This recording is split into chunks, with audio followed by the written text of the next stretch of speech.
Di gua bawah tanah Underwood, atau lebih tepatnya di bawah pohon air raksasa, Asuka dan Din sekarang sedang bertarung melawan Pes. Din terus melancarkan serangannya ke arah Pes, tapi sayangnya semua serangannya itu yang dilancarkan Din itu tidak ada yang mengenai Pes sama sekali. Pes menghindari semua serangan yang dituju ke arahnya sambil terbang di udara. Pes sambil menghela nafasnya, Pes memprovokasi Asuka dengan bilang, "Apa mau dilanjutin lagi nih? Aku sudah mulai bosan." Mendengar provokasi dari Pes itu, Asuka mulai marah. Asuka yang berada di bahu Din, Asuka mulai menyuruh Din untuk mengeluarkan seluruh tenaganya untuk menyerang Pes kali ini. Mendengar perintah dari Asuka, Din langsung mengaum marah. Din mulai memusatkan seluruh kekuatannya di tangan kanannya. Kemudian, Din tuh mulai menyerang Pes dengan sangat cepat. Tapi Pes dengan santainya, Pes itu menghindari serangan itu dengan menggunakan angin hitamnya yang berbentuk seperti angin puyuh. Dengan angin puyuh itu, Pes itu dengan santainya meloncat ke samping untuk menghindari serangan Din. Tapi Din tidak berhenti di situ saja. Setelah serangan pertama itu gagal, Din langsung menyerang Pes lagi menggunakan tangan kirinya. Tapi dengan santainya lagi, Pes sama seperti tadi, Pes itu berhasil menghindari serangan Din itu. Setelah menghindari kedua serangan itu, Pes langsung berlari di tangan Din dan mulai mendekati Asuka yang berada di bahu Din dan mulai menyerang Asuka. Asuka yang terkena serangan Pes itu, Asuka langsung terpental dari bahu Din dan terjatuh ke sungai yang ada di bawahnya. Setelah terjatuh ke sungai, Asuka dengan cepat berenang ke atas dan mulai memeluk sebuah batu yang ada di dekatnya. Sementara itu, Pes yang saat ini sedang duduk di bahu Din. Pes menatap Asuka dengan ekspresi wajah yang bosan gitu. Pes bertanya kepada Asuka, "Apa udah cukup nih? Udah kelima kalinya loh." Selama ini, Asuka itu sudah kalah sama Pes sebanyak 5 kali dengan akhir yang sama seperti tadi, yaitu terjatuh ke sungai. Sungai yang dipakai area duel mereka itu sangatlah dalam. Bahkan kedalamannya itu sampai setengah dari badannya Din. Setelah itu, Din dengan tangan yang besarnya itu, Din mengulurkan tangannya ke Asuka untuk menyelamatkan Asuka. Sebelum Asuka itu naik ke tangan Din, Pes sambil terbang ke bawah ke sampingnya Asuka. Pes itu bertanya pada Asuka, "Apa mau lanjut lagi?" Asuka menjawab, "Tidak, ini sudah cukup." Mendengar itu, dengan ekspresi yang sangat senang karena berhasil membuat Asuka itu menyerah, Pes dengan gembiranya langsung terbang ke tepi sungai, lebih tepatnya ke sampingnya Jin. Tapi bukannya mendapatkan pujian dari Jin, Jin malah memarahi Pes. "Pes, duel ini sebenarnya untuk meluruskan kesalahan. Jadi kau seharusnya bertarung dengan Din secara langsung, bukannya mengincar Asuka terus." Pes yang mendengar omelan dari Jin itu, Pes pergi ke pinggir sungai sambil menendang-nendang air yang ada di sungai itu. Pes itu membalas omelan Jin. "Ya memang itu awalnya aku mau, tapi setelah melihat gadis merah itu penuh dengan celah, aku menjadi ingin menyerangnya." Sebenarnya Pes ini sudah tahu niat dari Izayoi menyarankan duel ini. Sambil mengomentari Asuka, Pes itu juga menjelaskan apa yang dia tahu tentang duel ini. Pes bilang walaupun Asuka itu memiliki bawahan yang sangat kuat, tapi tetap saja Asuka itu adalah manusia normal. Seperti yang dikatakan Pes itu, Asuka itu adalah manusia normal, dalam artian Asuka itu tidak memiliki kekuatan atau ketahanan tubuh yang kuat sama seperti Yo ataupun Izayui. Memang Asuka pasti bisa menang jika menghadapi manusia normal, tapi beda halnya kalau dengan iblis tingkat tinggi ataupun Eudemon ataupun dewa. Jika memang Asuka menghadapi mereka semua itu, sudah dipastikan Asuka itu pasti kalah. Setelah mengejek Asuka itu, sekarang dengan senyuman, Pes itu mulai memuji Asuka. Pes memuji kekuatan Din yang telah Asuka tingkatkan menggunakan gift-nya itu, sangatlah hebat, bahkan hingga bisa menyaingi kekuatan Dewa PES. Tapi setelah memuji itu, PES itu langsung mengejek Asuka lagi. Walaupun bonekanya kuat, apalagi setelah ditambahkan gift milikmu itu. Tapi tetap saja, itu semua tidak merubah fakta kalau masternya itu adalah lemah. Gak usah lawan Demon Lord, lawan Eudemon saja yang ada di sini pasti bisa membuat Asuka itu menyerah. Mendengar itu, Jin itu mulai marah dan ingin memarahi PES lagi. Tapi dengan cepat, PES itu memotong perkataan Jin. PES bilang kalau ini adalah niat dari Izayui, maka dari itu PES ini hanya melakukan tugasnya saja. PES mengatakan itu sambil menatap ke jendela ruangan VIP yang ditempati anggota Nunim saat ini. Mereka ini ceritanya duel nih di luar ruangan tuh loh, di luar ruangan VIP yang kemarin tak kasih tahu itu. Di jendelanya tuh, pas di luarnya tuh udah dia duel. Oke, lanjutlah. Dan pas pada saat itu juga, Salah pun datang ke ruangan Nunim itu. Kurosagi yang ada di ruangan itu sambil mengamati pertempuran Asuka dan PES. Setelah melihat Salah, Kurosagi langsung menyambut kedatangan Salah. Salah yang berada di ruangan itu sekarang melihat ke arah jendela. Dan akhirnya Salah itu tahu apa penyebab dari getaran yang dia rasakan sebelumnya itu. Kemudian Kurosagi pun menjelaskan pada Salah kalau mereka ini sedang mengetes kekuatan Nunim untuk pertempuran melawan Demon Lord nanti. Di sisi lain, Asuka yang basah kuyup setelah mendengar ejekan PES itu, Asukanya bisa nunduk dan tidak bergerak sama sekali. Bahkan setelah mendengar ejekan dari PES itu, Asuka itu tidak bisa membalas satupun perkataan dari PES itu, ataupun menatap mata dari PES. Asukanya bisa diam sambil menundukkan kepalanya. Harga diri Asuka mulai hancur melihat kenyataan ini. Kuro Usagi yang melihat Asuka seperti itu, Kuro Usagi merasa bersalah pada dirinya sendiri. Karena sebenarnya Kuro Usagi itu juga tahu niat dari Izayui itu menyarankan game ini. Tapi Kuro Usagi itu memutuskan untuk diam saja. Karena Kuro Usagi merasa mungkin ini akan baik-baik saja. Sambil berpikir untuk membuat Asuka itu tidak sedih lagi. Dan di saat Kurosagi sedang berpikir itu, dari jendela ruangan VIP itu, Kurosagi melihat Izayui yang sedang berjalan dan mulai mendekati Asuka, Jin, dan PES sambil membawa dua ember yang besar di kedua tangannya. Melihat itu, Kurosagi merasakan hawa dingin di tubuhnya. Izayui berjalan sambil membawa ember-ember itu ke pinggir sungai. Melihat gerak-gerik Izayui itu, Kurosagi merasakan sesuatu hal yang buruk akan terjadi. Kurosagi mulai mundur dari jendela itu. Sementara itu, Izayui duduk di pinggir sungai sambil mengisi penuh ember-ember itu. Dan setelah ember-ember itu terisi penuh, Izayui itu mulai berjalan dan mendekati Jin dan PES. Dan setelah Izayui sudah mendekati Jin dan PES, Izayui itu langsung berteriak, "Ah, aku terpleset!" Dengan sekuat tenaga, Izayui itu melempar satu ember ke Jin dan PES, dan satunya itu lagi ke jendela ruangan VIP atau tempat Kurosagi dan Salah berada. Karena Kurosagi tahu akan terjadi hal yang buruk, Kurosagi berhasil menghindari siraman dari Izayui itu.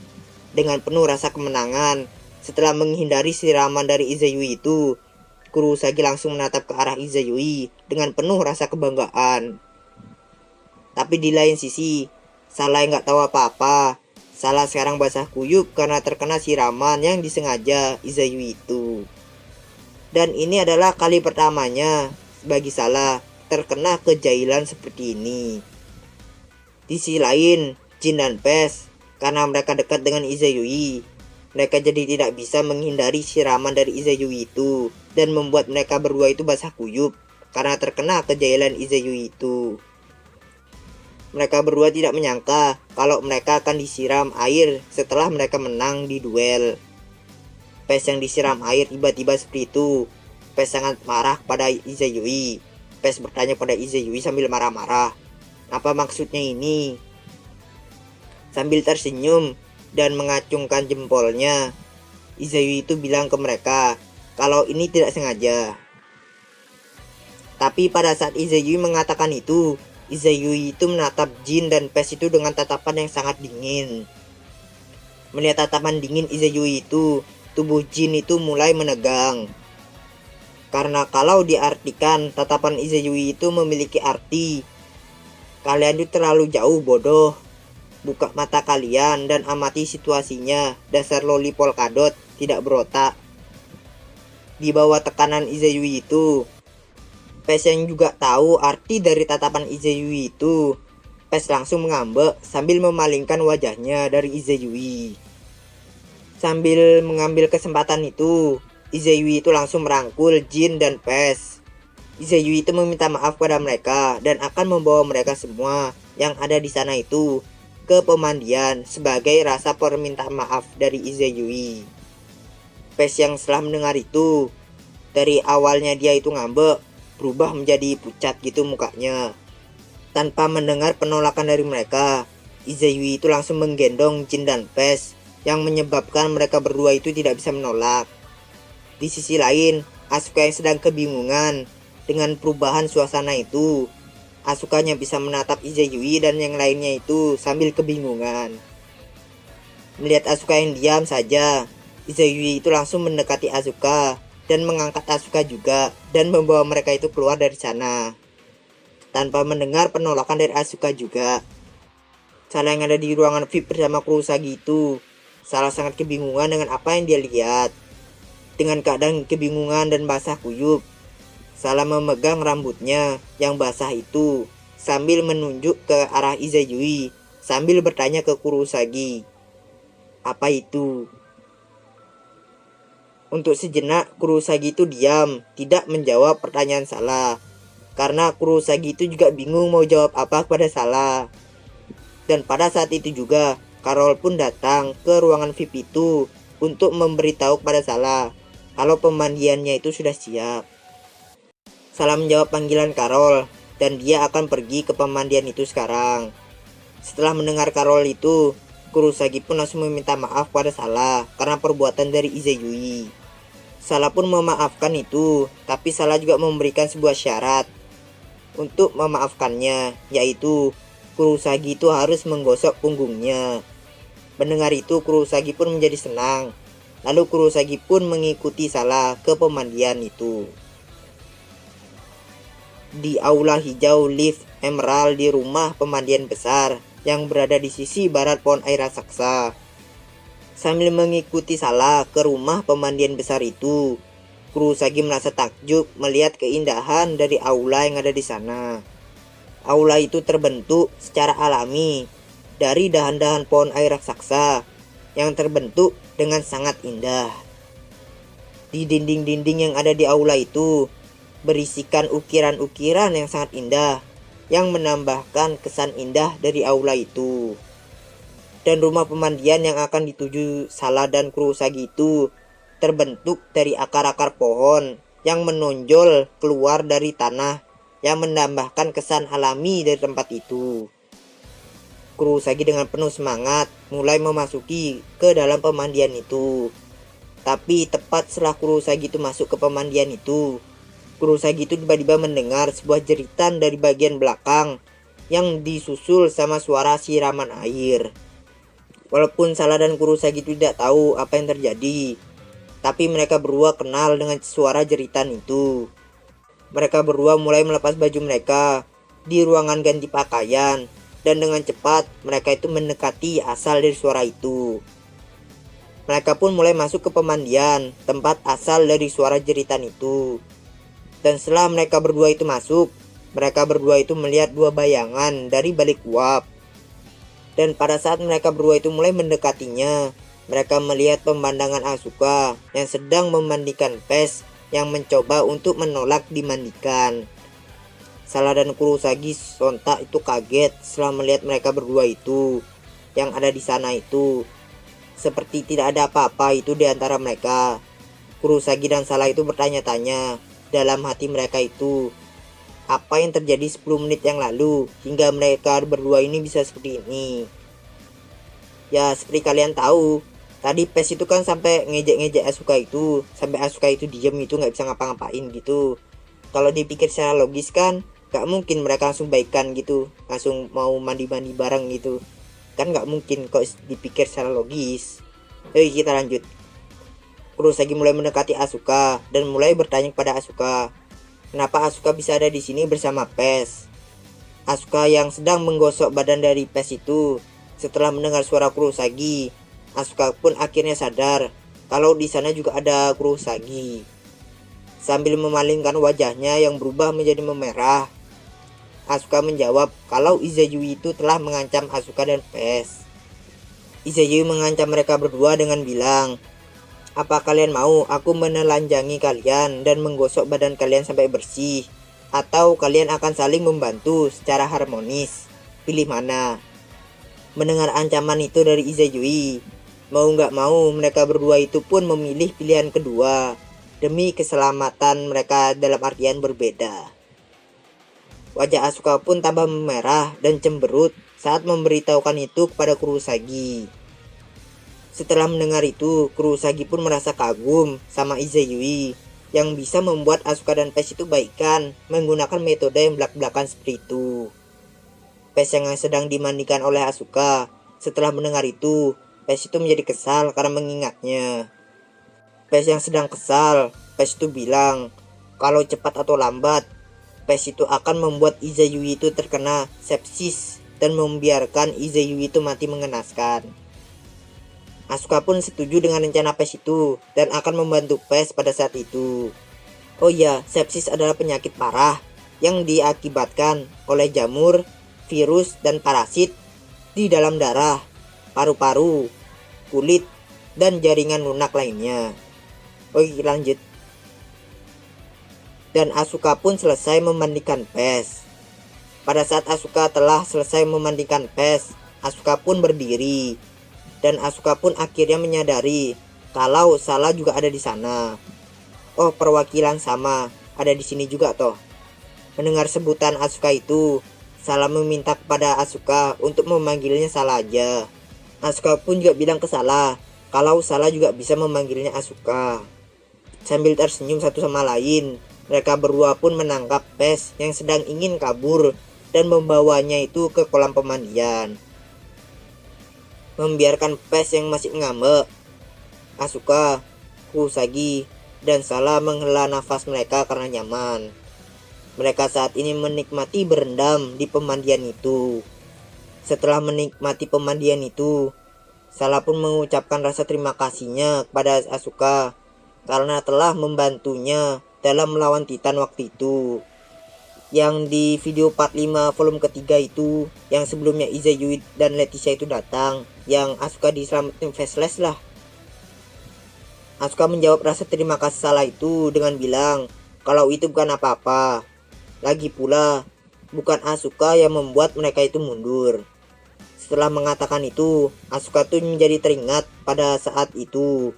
Pada saat Asuka itu diselamatkan Faceless itu, Asuka masih merasakan ketakutan mengingat kekuatan Faceless itu yang dapat mengalahkan banyak Titan dalam hitungan menit. Asuka juga merasa menyedihkan pada dirinya sendiri karena tidak bisa melakukan apapun waktu itu. Karena mengingat semua itu, Asuka pun mulai bertanya kepada Kurosagi, Faceless itu pasti bukan namanya kan? Kurosagi menjawab yes. Kurosagi menjelaskan kepada Asuka kalau Faceless itu adalah nama yang diberikan Demon Lord kelas bintang yang mengurus portal dan juga emas, yaitu Queen Halloween, yang menandakan kalau dia itu adalah pelayan kesukaannya. Mendengar itu, minat Asuka untuk kagum pun mulai hilang. Asuka pun bertanya apa tidak apa mempercayai mereka. Kurosagi menjawab tidak apa, karena masa Queen Halloween menjadi Demon Lord jahat itu telah lama berlalu. Tapi walaupun begitu, Queen Halloween itu masih belum bisa membuat semua orang itu merasa nyaman pada dirinya. Karena sepengetahuan Kurosagi, Shiroyasa itu pernah bilang ke Kurosagi kalau dulunya itu Queen Halloween itu disebut salah satu dari 3 anak paling bermasalah di Little Garden. Sala pun menyetujui panggilan dari Queen Halloween itu. Karena waktu Salah kecil itu, Salah itu pernah ditakut-takuti sama pengasuhnya. Kalau kau melakukan hal yang buruk, maka kau akan ditangkap oleh Queen Halloween. Mendengar itu semua membuat Asuka itu tertawa.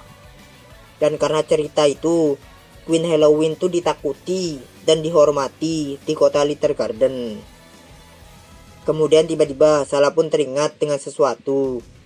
Salah bertanya kepada Asuka, "Apa giftmu itu?" Asuka menjawab, giftnya itu bernama Iku.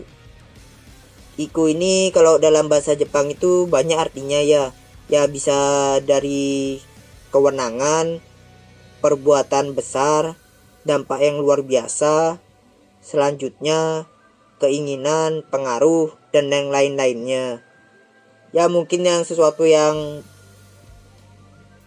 tinggi lah, nggak tau lah, banyak pokoknya artinya. Cobalah cari di Google, ada kok, banyak kali. Oke, kita lanjut. Mendengar nama gift dari Asuka itu, Salah pun menjadi terkejut. Melihat reaksi dari Salah itu, Kurosagi pun menjadi gembira. Tapi secara cepat Kurosagi itu merubah reaksinya itu dan menjadi serius. Kurosagi mulai mendekati Asuka dan bilang ke Asuka kalau ada sesuatu yang ingin Kurosagi bicarakan tentang giftnya itu. Asuka bertanya apa itu. Kurosagi menjawab kalau gift Asuka itu bukanlah gift yang kecil ataupun jelek, melainkan giftnya itu adalah gift yang sangat bagus dalam pertempuran. Karena gift milik Asuka itu adalah gift yang dapat meningkatkan kemampuan gift milik seseorang atau orang lain sampai ke tingkat maksimal. Ya lebih gampangnya ini bisa dibilang debuff lah. Debuffnya itu kayak gini, misalnya punya skillnya itu ada tingkat-tingkatannya, dan tingkat paling atasnya itu harus sampai level paling tinggi. Tapi kalau pakai skillnya Asuka ini, jadi itu persyaratannya itu nggak diperlukan gitu. Jadi nggak usah levelnya tinggi, sudah bisa pakai yang paling atas gitu skillnya. Pokoknya gitulah. Oke lanjut.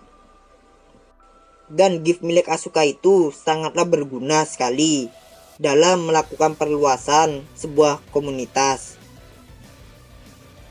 Jadi Kurosagi ini bilang ke Asuka untuk tidak memaksakan dirinya untuk ikut menyelamatkan Yu. Mendengar itu Asuka pun terdiam sejenak sambil berpikir. Sebenarnya Asuka itu sudah tahu tentang giftnya itu pada saat melawan manusia manusia singa. Tapi karena kekurangan kekuatan fisik, Asuka itu jadi tidak bisa menggunakan giftnya itu secara penuh. Atau bisa dibilang nih, kekuatan yang dipakai Asuka itu saat melawan manusia singa itu adalah kekuatan penuhnya yang sudah dipakai atau ditambahkan giftnya itu. Jadi walaupun Asuka sudah memakai giftnya itu, Asuka itu masih tidak kuat. Jadi jika saja Asuka itu memiliki 1% kekuatan Izayui, maka Asuka itu tidak akan perlu merasa kesulitan pada saat pertempuran. Asuka merasa sedih memikirkan kelemahannya itu. Kemudian setelah berdiam sejenak sambil memikirkan itu, Asuka pun mulai membalas perkataan Kurosagi tadi. Aku ingin ikut mungkin karena aku ingin bersikap keras kepala. Asuka mulai menjelaskan pada mereka semua kenapa dia ingin bersikap keras kepala. Sebelum Asuka masuk ke Little Garden, semua yang Asuka mau itu pasti Asuka dapatkan. Memiliki latar belakang yang bermartabat tinggi dan nilai-nilai akademis yang selalu Asuka dapetin selalu yang paling tinggi. Tapi semenjak Asuka datang ke Little Garden, semua yang membuat Asuka kesal pun mulai terus berdatangan. Tapi begitu juga dengan sebaliknya. Hal-hal yang membuat Asuka senang pun juga terus mulai berdatangan. Walaupun Asuka tahu kalau nasib pasti akan berubah, dan Asuka juga bisa menerima semua itu, tapi Asuka yakin kalau semua itu bukan karena Asuka datang ke Little Garden. Asuka benar-benar sadar karena teman-temannya seperti Izayui dan Yu yang berada di sisinya membuat dirinya itu bisa menerima semua itu. Sejujurnya Asuka itu tidak begitu khawatir sama Leticia karena Asuka tahu Leticia itu bisa diandalkan. Tapi setelah melihat Yu akhir-akhir ini yang terus muram, Asuka itu menjadi khawatir. Atau dengan kata lain itu, Asuka itu keras kepala karena Asuka itu sangat khawatir sama Yu. Kurosagi yang setelah mendengar curhat dari Asuka itu membuat Kurosagi itu jadi tidak bisa ngomong apa-apa lagi.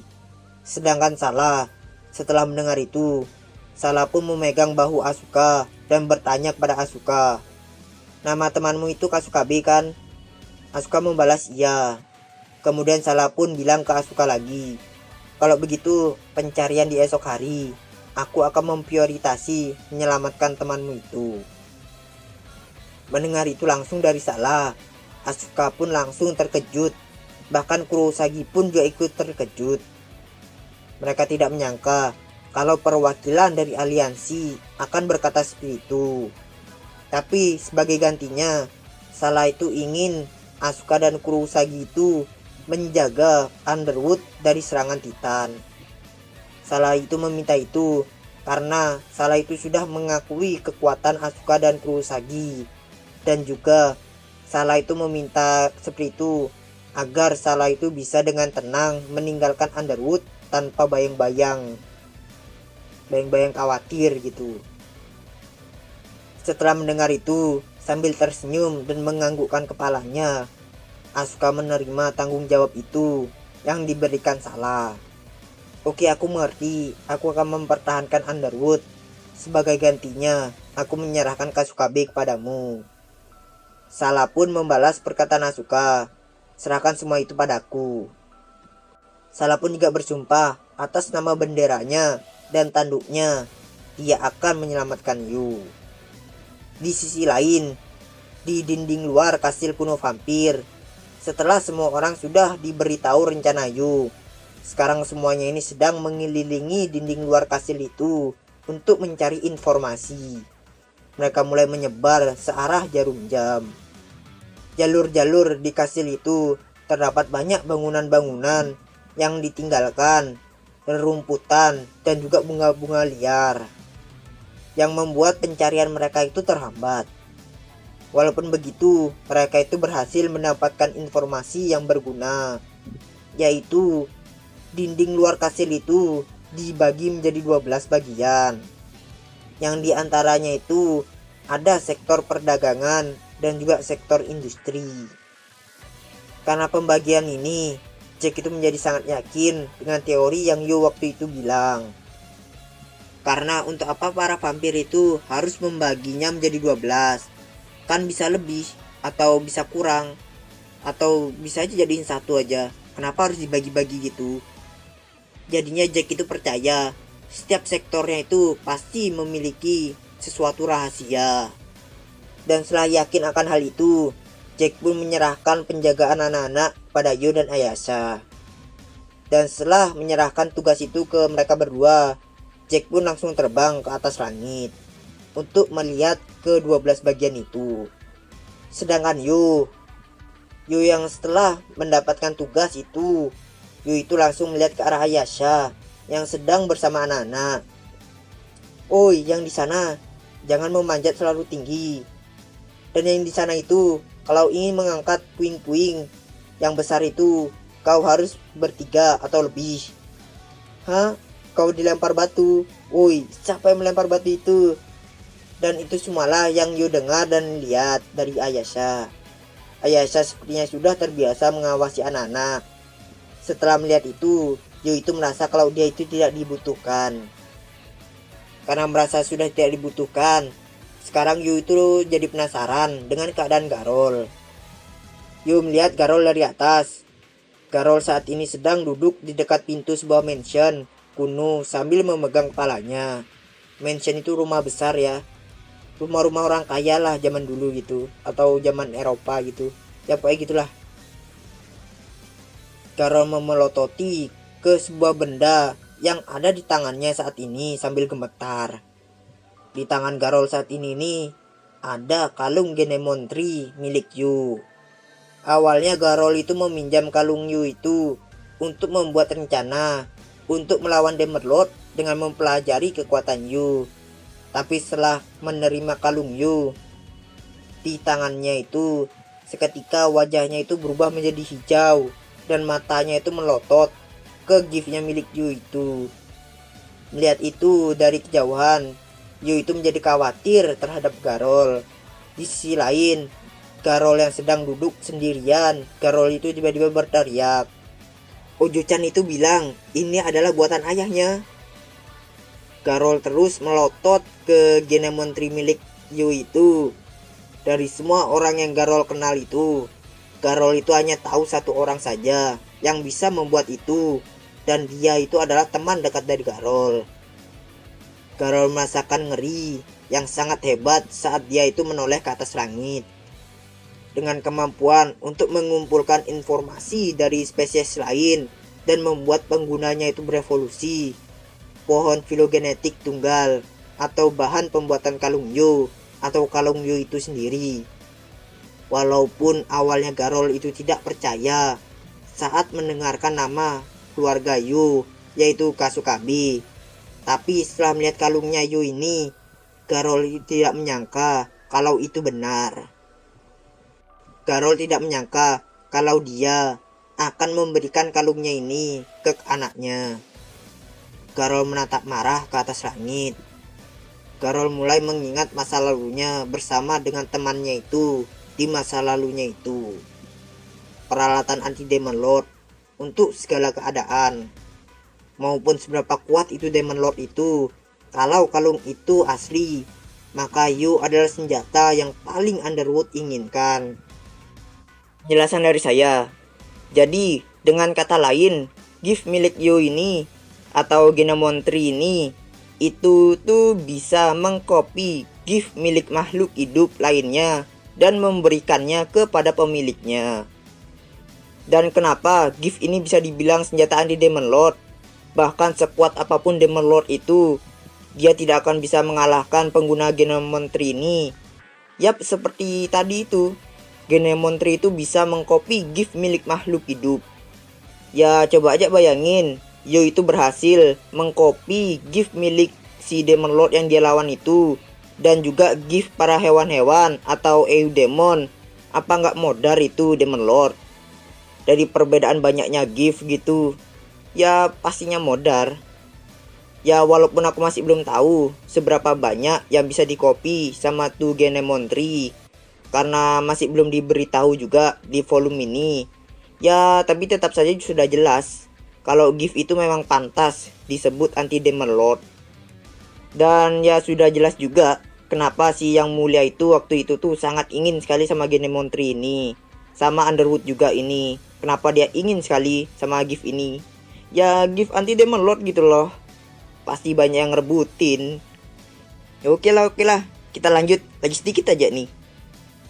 Setelah memikirkan itu semua, Garol pun mulai bergumam untuk temannya itu. Peralatan anti Demon Lord. Tapi Komei, apakah kau benar-benar ingin menjadikan anakmu itu menjadi monster? Oi, sekarang kita tahu.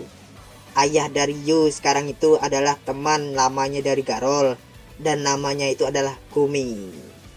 Satu misteri dapat.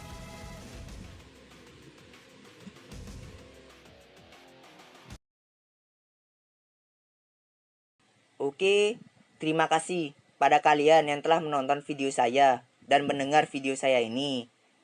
Mohon maaf jika ada salah informasi atau salah kata. Dan bila kalian suka, boleh like, komen, dan subscribe-nya. Dan jangan lupa di-share juga. See you next video and